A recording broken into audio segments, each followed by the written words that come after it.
You are listening to Unfuck Your Mind with the real, raw, colorful, authentic, empowering, control profanity loving human Zach Lyotis, soul activator, master key holder, and intergalactic elder. Zach loves to find lessons in adversity to advocate humanity one listener at a time. She also enjoys having fun along the way. Check her out at zachlyotis.com to see what she's up to. But for now, let's pass it off to Zach.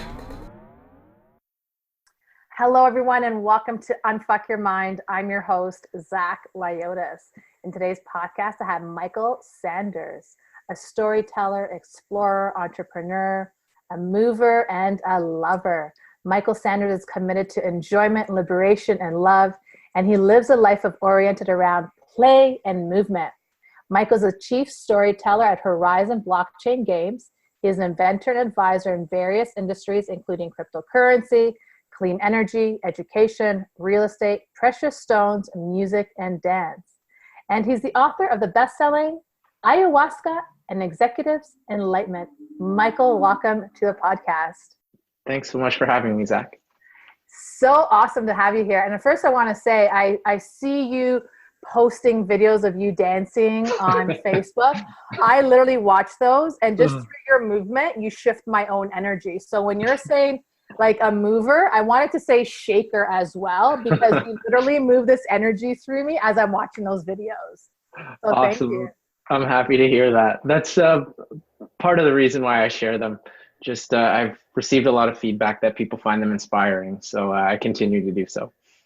Yeah, it's inspiring too. It's so funny because I'm watching, I'm like, maybe I should get up and start moving with him. And I'm like, but him, just watching you move is so elegant, but I get so like frozen watching it. I'm just like, I'll just watch him. He's moving the energy for me anyway. It's the same for me. Whenever I watch any of my own dance videos, I just want to get up and dance again. So they're like one of my greatest sources of inspiration as well.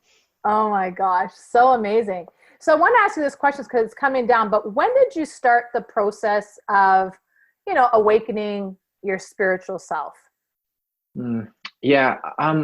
I guess since I was 5 years old, or starting at around the age of 5 years old, I was wrapped up in existential contemplation.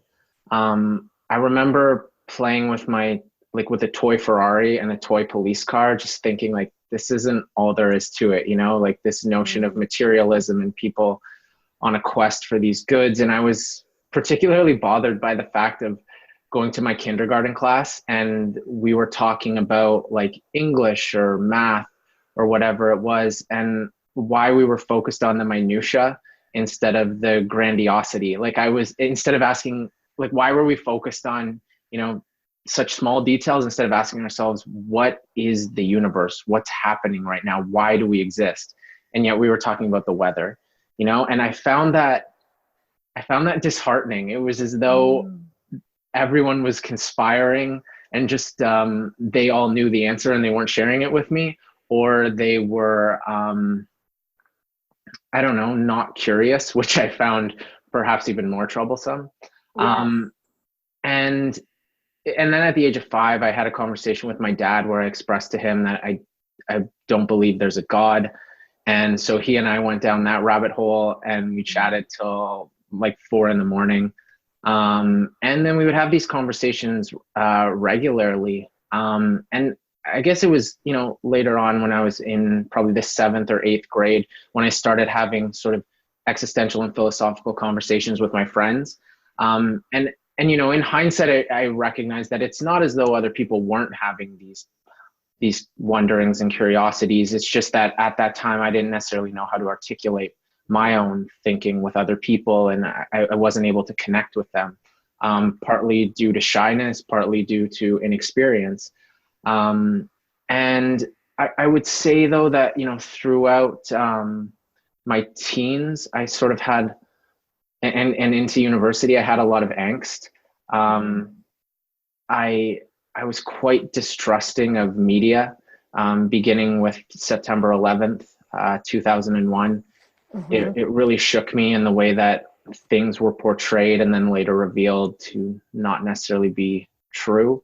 And so I really started formulating this view of the world being a dark and competitive place, But at the same time, I saw everything as being interconnected. I went on a mushroom journey when I was 16 years old that really informed that. And prior to then, I had read The Doors of Perception and Heaven and Hell by Aldous Huxley, in which he's on a mescaline journey, and he's talking about the oneness of all things and how he is not separate from the table, the chair, or the tree outside.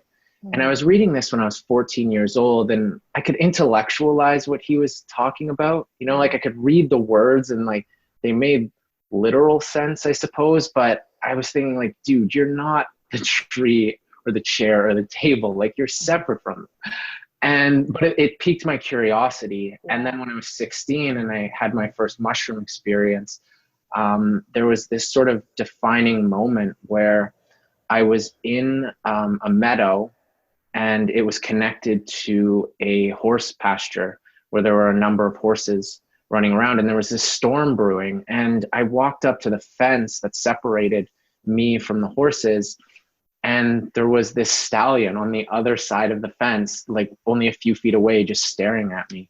And I was looking down at the fence, and I just decided to climb over it. And then I connected my third eye with the horse's third eye. At that time, I had never heard of the term third eye, but I just pressed my brow to its brow. And then in that moment, I realized like, holy shit, like we are all connected. Everything is one. And still though, I was, that interconnectedness was coupled by this sort of darkness and competitiveness. And I was very serious, like as I mentioned, beginning at the age of 5, all the way up until I was 23, I was very serious. And I would say that I never played once. Like even if I was playing, like I played a lot of sports, you know, I'd be with my friends in wonderful environments, but I think that I always had this kind of self-talk going on, never fully embodied, never fully present. And oftentimes it was about like how I should perform. Like, let's say it was a sport. I was always concerned about how I was performing rather than simply just enjoying the act. But then it was actually when I was 23, and I had mono, and my friends invited me to go see the film Avatar by James Cameron, which I wasn't interested in seeing at all. But because I had mono and I wasn't doing anything else, my friends were like, "What? Like, just come with us," you know?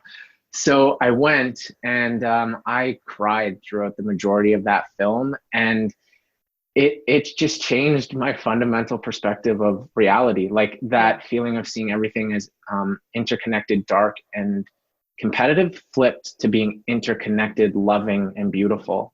Yeah. And, you know, that night I danced for the very first time. Wow. Yeah, when I was 23. And it wasn't as though I had an aversion to dancing prior to then. I just didn't even consider it. Like I'd see other people dance and just kind of just wouldn't even fully acknowledge what was happening, you know? And, but then, that night after seeing Avatar, I danced for the first time. I ended up writing for basically 2 consecutive weeks, having conversations with people till like past sunrise. And my friends at the time jokingly referred to Avatar as my enlightenment. Though I still had a lot to learn, and I still have a lot to learn, you know? Yes. So I would say that kind of maps out some of the earlier steps in terms of, you know, my current way of being. That's beautiful. You know, Avatar was one of my favorite movies and still is one of my favorite movies. And I'm still waiting for part 2. And I don't know when they're going to bring out this part 2, but it has to come out. But it did shake me into being able to express myself that much better of what I was experiencing all my life. So it's almost like when I'm watching the energy of your words come, it's almost like you found this inner dance in the movie Avatar to release all this energy. And I'm listening to you and I'm like, oh yeah, he found that inner child in Avatar. Like it happens to us because it happened in me. I was like, I heard people saying to me that movie sucked. I'm like, sucked? That movie was the best. Are you kidding? Yeah, totally. You know? So I totally get that. So do you find, I'm going to talk about psychedelics because I know just from watching or reading your Facebook post, you've had a lot of talk about psychedelics and spirituality. And I want to go there because you spoke about mushrooms. And that was your awakened moment at 16, when you're 16 years old. I'm getting goosebumps talking about this because I went on a mushroom trip in my late 30s. And I mean, I did mushrooms as a teenager just for fun. But when it kind of switched around for me, the mushrooms in my 30s, and I just took it. It was supposed to be a fun evening, a New Year's Eve evening. And next thing you know, I had these massive spiritual awakenings for like like 4 or 5 hours. And it was like the mushroom was saying to me, why are you wasting your time? Like, you're holding yourself back on so many levels. And it was interesting because when we look at psychedelics, first and foremost, we put so much judgment towards it. And it's thinking that it's like that party scene, so-called drug, all these things. But could you shed light? So I'm going to go to your ayahuasca book, right? As soon as we shed light to the whole psychedelics and how you feel about psychedelics and spirituality and how it opens up the pathways to recognize your true essence. Yeah, I mean, I think like anything, a psychedelic or a plant medicine is a tool like anything else and can be used for wonderful revelations or can lead down dark roads, right? I sometimes use the analogy of a pencil. You can use a pencil to write beautiful poetry, draw beautiful art, or you can stab somebody with it, right? And I think so too with psychedelics, that they have wonderful potential for liberation, for guidance, for healing, for discovery. But used in inappropriate contexts, they could go the other way. But in my experience, they have been some of my greatest teachers. Yeah. I think, like, you know, when we're born, we start, you know, having interactions with the people around us and with our environment, and we experience this feedback loop that then informs our future behavior, and it sort of becomes our identity. Like, let's say, for example, you start writing when you're, you know, 8 years old, and you receive positive feedback on that. Somebody says, oh, you're a great writer. Well, then you start identifying with the fact that you're a great writer. But maybe the first time you started drawing, nobody gave you that feedback or said to you like, oh, that isn't very good. So then you start identifying with the fact like, oh, I'm not much of a drawer. And then as time goes on, you kind of start feeding into your identity, this narrative in which you're living. And it evolves as you grow. You know, it might be like, oh, I'm a great entrepreneur, a great writer, I'm a great communicator, but I don't know how to paint that well, and my negotiation skills could use improvement, and my productivity isn't always the best or something, right? And then you start to perhaps believe those narratives as they become increasingly ingrained. And I think oftentimes the psychedelic experience enables us to kind of shake free from those identifications. And if we were to imagine our minds or our consciousness as originating as like, let's say it originally was a rushing waterfall, but then our identity kind of puts these rocks in the way, and then that rushing waterfall transforms into a series of narrow streams, each of which represents a different aspect of our personality. And then those streams become increasingly ingrained. But then the psychedelics come in and they kind of wash out all the rocks and reveal to us the infinite potential that each of us has, the true blank slate that every one of us can be. And then from there, at least I'm able to sort of reassess the arc of my life, the trajectory and the momentum with which I'm traveling forward through time. And then by evaluating where I'm at, I can then make alterations, choose to change my future course. And it's not necessarily that you will need to change your course. Maybe you love what you're doing, and that's wonderful. And I think the more often you can evaluate it, or at least so long as you do it periodically to ensure that you're doing what you want to be doing, I see psychedelics as being able to facilitate that, and ultimately, you know, living to your highest potential and being who you want to be. Because I think I recently heard someone say, like, hell is not a place or something to this effect, but it's meeting who you always wanted to be at the end of your life. It's like meeting a different version of yourself who is what you wanted to be, but you never actually took the steps to become that person. Because I think deep down, like we all, I don't know if all of us, but I think deep down, many of us know what we want to do in this life. We know what we care about. We know what we enjoy, but so frequently people don't pursue those true passions, you know, and due to a number of reasons, it's challenging. They feel bogged down by obligations, whether it's paying bills or working an unfulfilling job or, you know, just taking out the trash. But I think I think psychedelics really help you be honest with yourself and recognizing like, I'm passionate about those things and therefore I should pursue them. Yes. Because if I don't, I'm going to be unhappy. Yes. And I love that you said that. I love that you said that, because when I'd had that mushroom experience, I think it was maybe like 8-9 years ago, I was going through a dark moment in my life, sitting on a couch on mushrooms, and the mushroom was showing me, I guess, in a past of me being homeless and by myself and not having much. And it was like I was living that in this lifetime in that place of lack.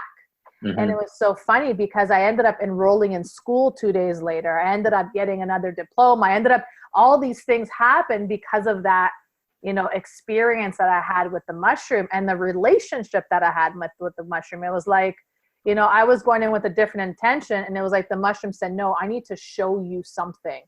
And it was so interesting because it showed me my past, it showed me my present, and it showed me 2 paths of my future self.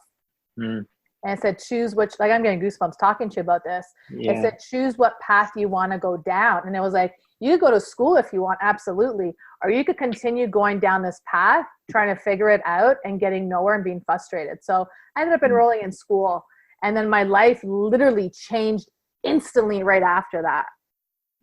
So it's interesting how we could look at these psychedelics as a spiritual awakening when we put actions in what have just been shown to us. That's the biggest thing. Yeah, definitely. And I think that's a really important sort of caveat you've addressed there, in that, you know, the medicines in and of themselves aren't the answer. However, they can show us what we need to do, and then it's up to us to take responsibility to follow through. Yes, absolutely. So I want to talk about your best-selling book, Ayahuasca and Executive's Enlightenment, because it's interesting. I did ayahuasca 2 years ago for the first time. I heard so many people speaking about ayahuasca. It's like, ayahuasca, you have to do ayahuasca. You have to do ayahuasca. You have to do. And I was like trying to meet people to do ayahuasca. Never worked out. And then I was like, I'm just not meant to do ayahuasca. I ended up doing ayahuasca 2 years ago in Costa Rica. Cool. And it was so interesting because I just finished spending 11 days in the jungles of Panama, and there was ayahuasca everywhere. I didn't end up doing it there. But it was interesting when I did it because other people told me their experience through ayahuasca, and I was like, oh my God, I can't wait to have this experience with ayahuasca and all this stuff. And it was, the funny part, Michael, was that I didn't have any of that. What everyone else experienced, I didn't have any of it. It was literally ayahuasca coming to me and telling me to wake up. Like, it was like, we got to show you this. We got to tell you this. You don't need ayahuasca first and foremost to get to the point where we bring people. You could do it on your own. And I was like, okay, but I just wanted to feel what everyone's talking about. And second of all, you need to start working more on yourself. So I had a whole different experience with ayahuasca compared to what my peers were telling me, my friends were everyone. But I want to talk about this because ayahuasca now is being used, as much as it's being used on a spiritual level, I'm finding people are now using it on a recreational level, which I think is not the way to go because it is a beautiful, potent medicine. But what brought you to ayahuasca? I want to start off with that.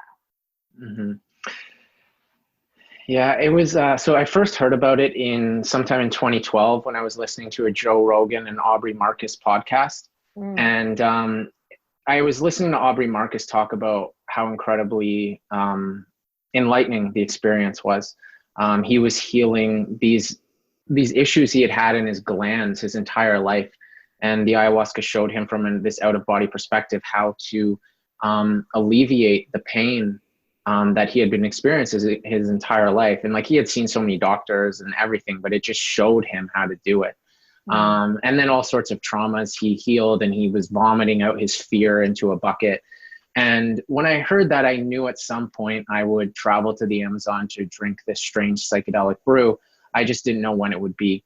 And so I was in 2013 and in 2012 as well, I was working as the vice president of an advertising agency. I was a co-founder of a startup in the gambling industry. I was training athletically and intensely about 14 times per week. I was trying to achieve a one-arm handstand, a one-arm chin-up, a 400-pound squat, service my advertising clients, attain financial freedom through this startup, and always just trying to be more, accomplish more, and do more.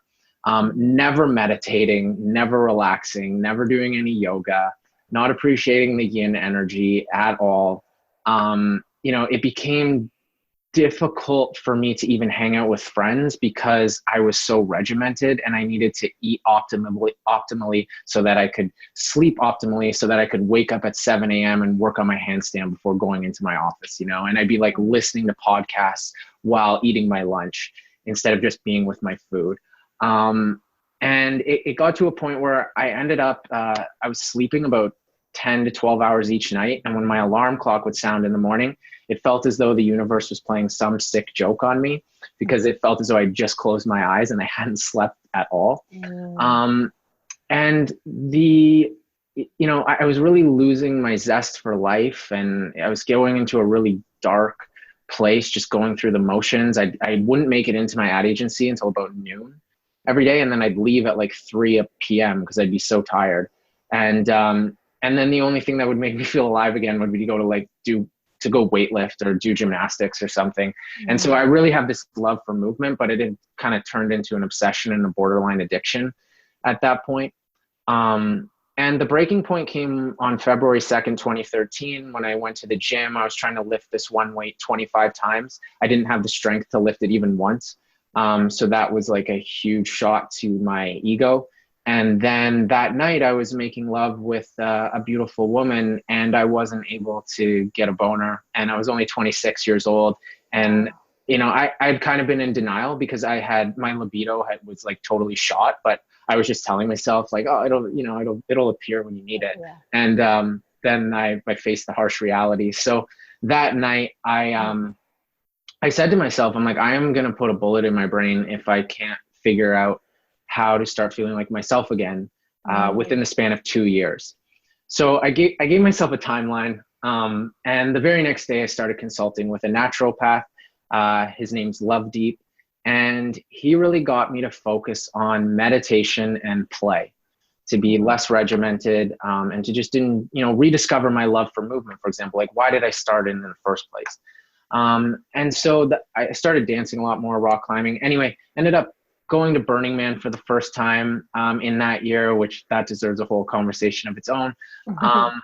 And I was really feeling like myself again, sort of 5 months after I had made the resolution.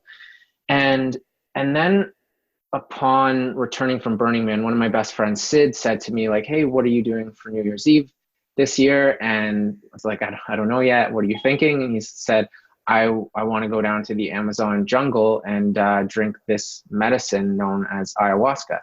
And I was like, I'm 100% in. I've already heard about this and I'm ready.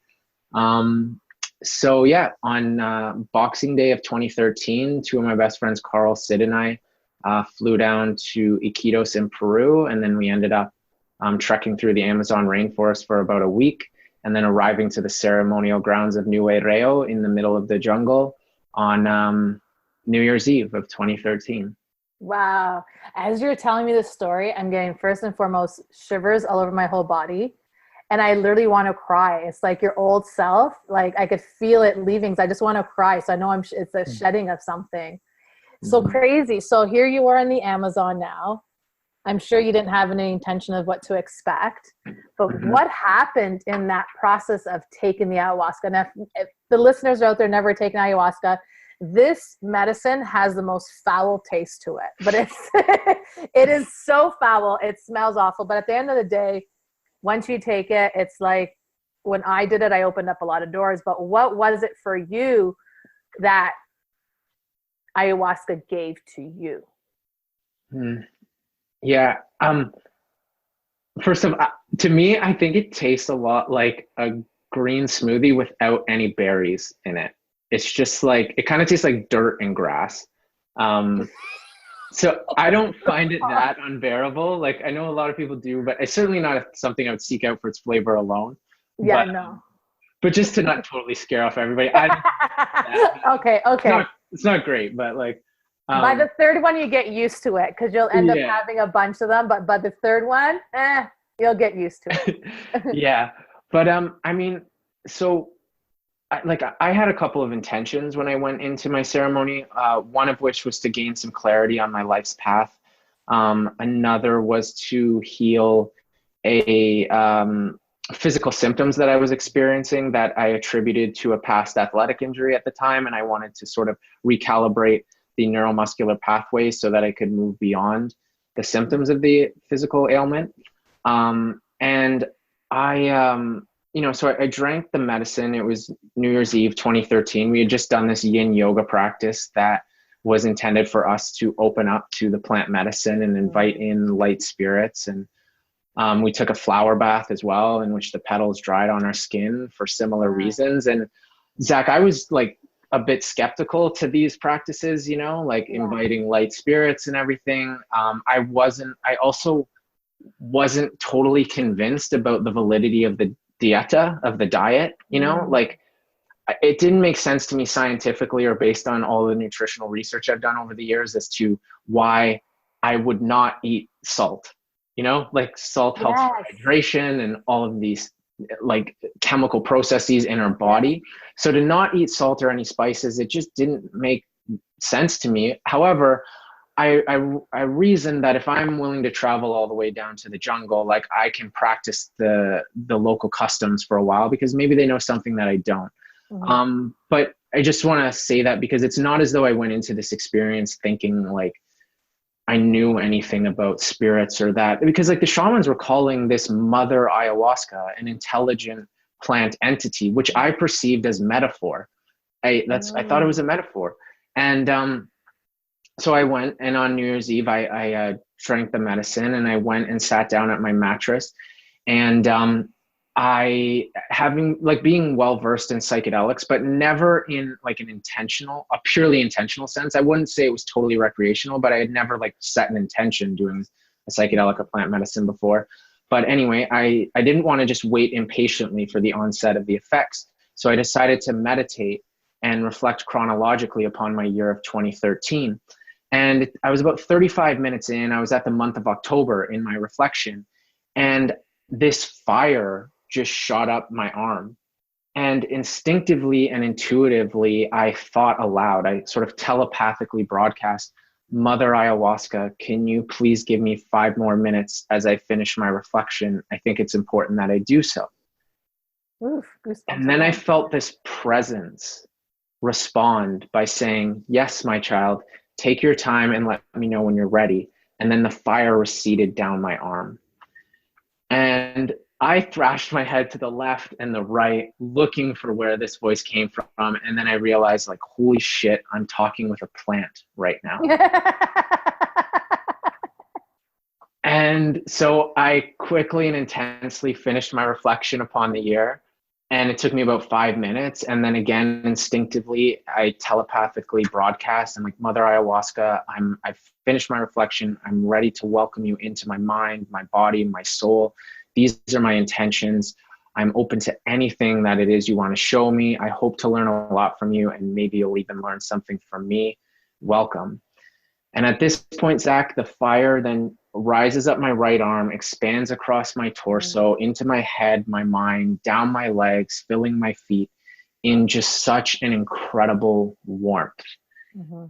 And at that moment, these purple and green beams of light appeared out of the darkness inside of the maloka, which is this beautiful and intricately designed wooden structure that has sort of like a dome on the top and screens for windows situated in the middle of the jungle. So these purple and green lights just appeared there that looked like aurora borealis, like the northern lights. And I'm staring at them, and to test their objectivity, I close my eyes and turn my head to the left, and I'm like, what is happening right now? I'm like, are those the did the northern lights, like, am I hallucinating? Am I in some other dimension? Or did the northern lights find their way onto the jungle floor? And so after holding my, like looking over there for about 45 seconds, I turned back, and the purple and green beams of light had progressed in their movement towards me. And at that moment, I deduced that they were an objective entity similar to a cloud that floats through the sky. It doesn't matter if I'm looking at it, it's going to continue floating on. And so too would these lights. And then the purple and green beams of light wrapped themselves around me. And I looked down at myself and thought, holy shit, I am bathing in the northern lights right now. And they then turned me over onto my left side and into the fetal position. And it was the most deeply comforting and healing maternal presence I have ever felt. No discredit to my own biological mother, but this was on a different level. And I thought to myself, like, if this is all the ayahuasca experience is, I'm totally cool with that. I am happy with this lasting eternally or ending right this moment. And I was about to doze off to sleep. And then at that moment, Mohanez, one of the shamans, he starts singing these songs that they call Icaros. And the shamans say that Icaros are channeled from higher dimensions, that they are not of the shaman's creation. And it sort of sounded like sowa, sowa, wah, wah. And as he's singing, these orange and blue shapes start emanating from his mouth and expanding to fill my perceptual field. And then Ricardo, the main shaman, he starts singing, and these red, green, and purple shapes start emanating from his mouth and expanding to fill my perceptual field. And then Ursilia, the final and only female shaman, starts belting her song, and a full spectrum of colors explodes from her mouth. More colors than I've ever seen before, and more colors than there are in the rainbow. And all of the shaman's songs were combining in the audio space, while all of their shapes were combining in the visual space, together creating this visual and auditory symphony before me, and forming this massive cloud-like and colorful entity that occupied about 95% of my perceptual field. And at that moment, the ayahuasca communicates to me, Michael, this is a dimension that always exists. It's where you're going. It's where you come from. It's where you are right now. You just haven't been conscious of it as a human for quite some time. And she said to me, go explore. And at that moment, the purple and green beams of light elevated me up into this cloud-like dimension and then severed behind me like an umbilical cord. And the ayahuasca said to me, don't worry, you're safe. And it was the mark of the most wonderful and loving mother, you know, supportive, but by no means suffocating. And then at that point, I'm up in this other or current dimension, and these three, what I end up calling humanoid spirits, float down to the right side of my perceptual field. And each of them would be about 2.5 feet tall.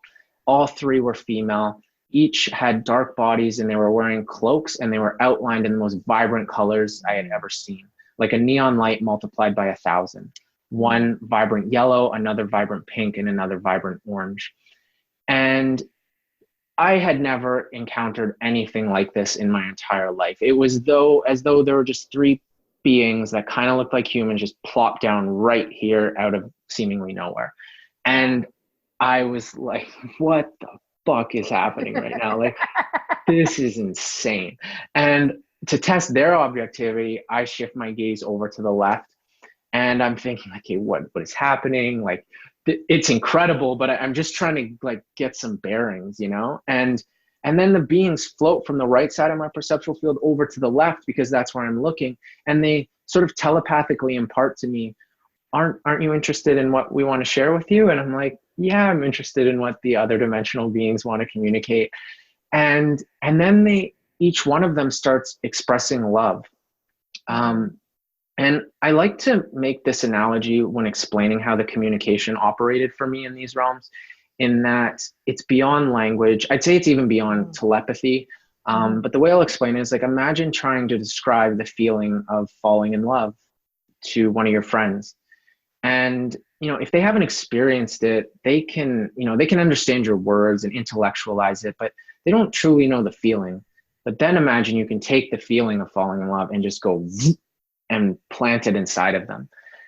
And then your friend knows. And that's what all of the communication is like in this realm, is direct impartation. There is nothing lost in translation, because there is no translation. And So all three of these humanoids are communicating love. And I even had this notion of like, I had a girlfriend in Toronto back at the time. And I'm like, is this some sort of act of infidelity? And then the beings were like, no, we're more like sisterly and grandmotherly love. Um, and then I noticed there was another spirit beyond them that was expressing this sort of grandfatherly and brotherly type of love. It had a horse's head and a teddy bear's body and outlined in the most vibrant red, and had this massive heart that I couldn't see, but that I could feel.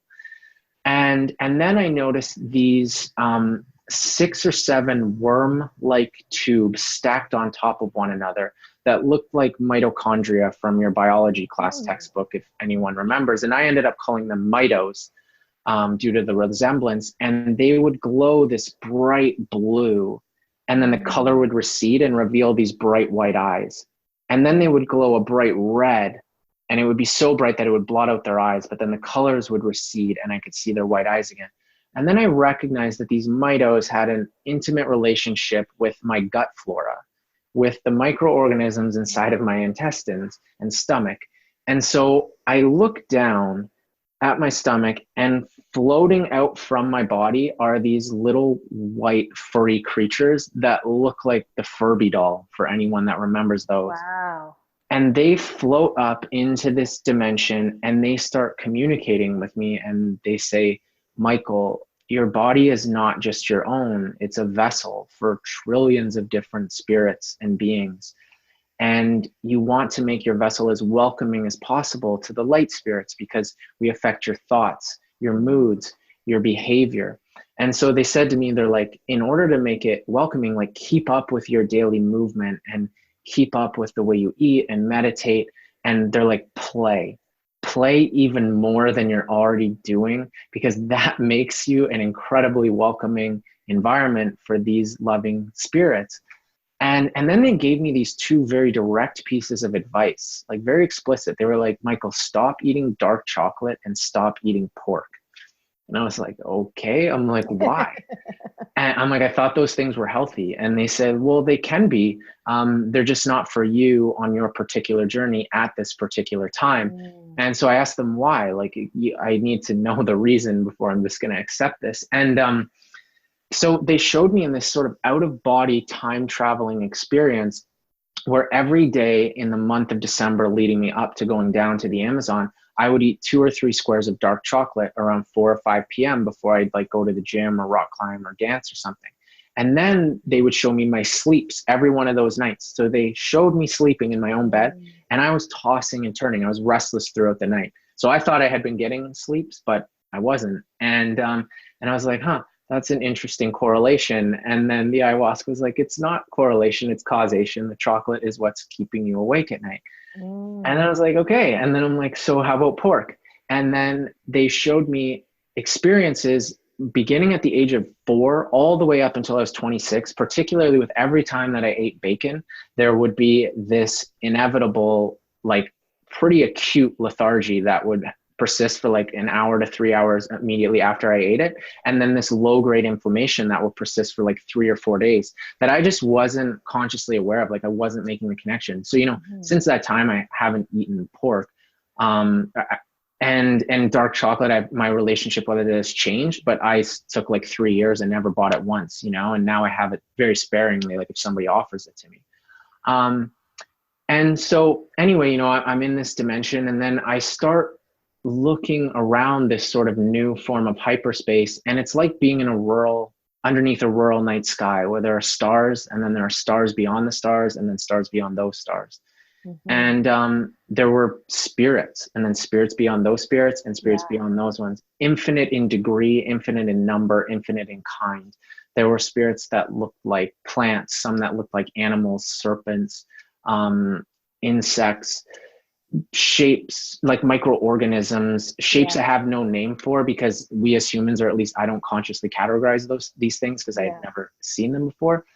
And each and every one of these beings was articulating some aspect of love, collectively communicating and expressing love as a whole, and revealing to me that the fabric of our universe is love, that it is the creative force behind all things, responsible for the Big Bang and every one of its predecessors, every work of art, every painting, every song, every written word.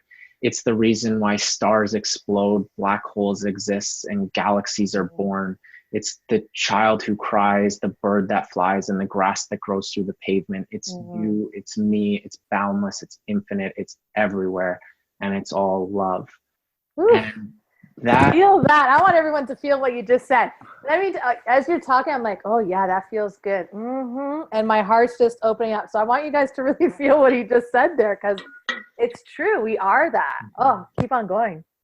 So beautiful. It's like, ayahuasca is such a huge eye opener, and I just want, like, everything that you brought forth is like so beautiful and so true, and your journey just sounds so incredible. But everyone has that different journey around ayahuasca, and this is why I want people to know, like, I went in there with everyone else's journey in my mind, like, oh, I want to have a journey like this, or I want to have a journey like that. And it was nothing like that. Ayahuasca was like, no, you're going to have your own journey. And that was the beautiful part right there. And I love listening to your journey, because it is this infinite light, and it is this infinite being, and there is, spirit one after the other, like as far as I can't even see that far. So go on to that feeling, because that was a feel good feeling that you just gave me there. And it's a remembering and a knowing that has been evolving and blossoming ever since. And that was the first like 55 minutes of my first ayahuasca ceremony. And I had 3 that each lasted around 6 hours. So I spent a total of 18 hours directly under ayahuasca's care. And some of the other things, like it helped me realize that, like, there is no such thing as obligation, and that everything is a choice. And it's just like very simple things, like you can think that you have to take out the trash, or you can recognize that you get to take out the trash to improve the vibe in your house. And it's just like, it might sound silly to somebody listening, but when you consciously flip that perspective with every single thing that you do, you recognize the freedom with which you have to live your life, and that you are totally liberated, because nobody else can give you liberation. There's no government, there's no group. It has to come from within, and it's you simply recognizing that you're free. Absolutely. And so, like ever since that time, I felt entirely liberated. And it's a remembering. That's beautiful. Now, have you done ayahuasca again after that? Was it a series? Did you go on any other quests, or was that your only quest that you went on? So I did ayahuasca for over the 3 ceremonies over the course of 4 days during that time period. So the last one was on January 3rd of 2014. And that's the last time I've drunk ayahuasca. I don't have any plans of drinking it again. It's not to say that I won't, but I feel as though I'm in constant communion with her, like I frequently wear this necklace around my neck, which has a little piece of the vine in it. And she's been just like one of my dearest friends and allies. And I'm constantly talking with her, and she shows me things all the time. So I haven't felt the need to drink the medicine again. I'm not ruling it out. And I've been on like many other sorts of journeys since, ranging from like plant medicines and psychedelics to whether it's meditation, dance, breath work, traveling, like the work that I do, like all of it is an exploration and a journey. Absolutely. I know. And I love that you said that you don't feel called to it and you wear ayahuasca and you're still in communication, because that was the biggest lesson I got for ayahuasca when I drank the medicine. It was like, you don't need this. You could already connect with me. And this is what I want the listeners to realize, is that these are energetic frequencies that we're able to connect, and they're always available to us. We don't have to be in ceremony. We don't have to sit in a circle. We don't have to sing kumbaya. That is all something that we just do to raise that vibrational frequency. But in that state of meditation, we could definitely connect with ayahuasca, because it's that energy frequency. So tell me a little bit about your book, An Executive's Enlightenment. Yeah. So the book was, like in my first ceremony, after an initial like few hours, which felt like eternity of exploring this new dimension, I sort of asked for some clarity. I'm like, okay, like this is all wonderful. Like, what should I do as a human being? Because like this advertising thing I'm doing, it's not the be all and end all for me. The startup I'm working on, like I don't I don't really know if it's for me. And then through this whole series of things, which I describe in great detail in the book. But anyway, she said to me, like, Michael, you've had one dream persisting from your childhood, and that is to write a book that you think is awesome. And she's like, and you haven't written the book yet. And so I'm like, yeah, well, if I knew how to make a living out of writing, I'd already be doing it, and blah, blah, blah. And she's like, don't worry about like the financial component of it. Just start writing and good things will happen. And then in sort of this cosmic wink, she said to me, and I'm giving you a lot to write about. I'm like, yes, you are. And in that moment, I knew I was writing a book. And so throughout the rest of the ceremony, that went until about like midnight. And then the next morning I woke up with this burning desire to write at like 5 or 6 a.m. And I ventured to a miniature Maloka situated at the jungle's edge. And it was filled with ayahuasca inspired art. So much of the art looks like the planet Pandora from the film Avatar. So I felt this immediate connection. And I later learned that James Cameron and the whole crew went down to the Amazon back in I think it was the late 80s, and they all drunk ayahuasca, and the tree in it's called Awa. It's inspired by Aya. And anyway, I sat in this miniature Maloka, and what I thought might have been the most challenging thing to ever articulate, because it shattered my previous paradigm of reality. So I didn't necessarily think I had the words to communicate the experience. But rather than it being a difficult process in writing, instead it felt as though some celestial waterfall was flowing from the heavens into my mind, through my body, down my arm, through the pen, and just spewing words onto a page. And for 8 consecutive hours, I wrote 50 pages in a journal. First time writing pen to paper in years. And after the 50th page, I put the final period down, and I closed the journal, and I thought to myself, like, holy shit, I got it. And then at that moment, they shut off the electricity on the ceremonial grounds for the evening. And I had similar experiences after the second and third ceremony. I came back to Toronto, contextualized the ceremonies themselves amongst the longer narrative. That took me maybe a couple of weeks to do. And then I sent it out to editors for the editing process and the publication process. That took about a year and a half total to finally release it in August of 2015. And it chronicles my journey and dives into deep detail into the ayahuasca ceremonies themselves, all 3 of them, and all of the revelations. And then, it became a bestseller on Amazon, which is kind of cool considering it takes place in the Amazon. And what's been the most wonderful part of it, because I believe like the act of creating is for yourself, and then the creation is for everybody else. And what's been wonderful is I've received like thousands of messages from people all around the world who pour themselves out to me or express just tremendous gratitude. And initially I am always surprised or like taken aback, because I'm like, whoa, like this person trusts me with such intimate details of their life, and like I don't even know them. And then I realized like, oh, but they know so much about me already. Like they feel like they know me, right? Because there's this book that is like kind of telling my story in infinite incarnations, because there could be an infinite number of them. But the connections it has fostered, some of the most wonderful people in my life, ranging from like the most hippie of spiritualists to the most entrepreneurial of billionaires, like there's this, and every one of them is this incredible, loving being. And so those connections have been really, really special. That's incredible. So, I'm so grateful like on this show and just sharing your journey with ayahuasca and sharing your journey of when this all happened. And it's so interesting. The opening question that I gave you is, when was your awakening process? Because it's I don't even know where that question came. Well, I know where the question came from, but obviously from another place, but I was wondering where they were going to take this conversation, where Spirit was going to take this conversation. And I'm so glad they brought it into this space, because through your teachings, through your journey, through your process of being in that place of rushing through life, being strictly regimented, feeling like you have to eat at a certain time, all these I always say all these blocks that we put on ourselves with not giving ourselves the opportunity to leave space for play, to leave space for dance, leave space for whatever for spirit to bring into our way.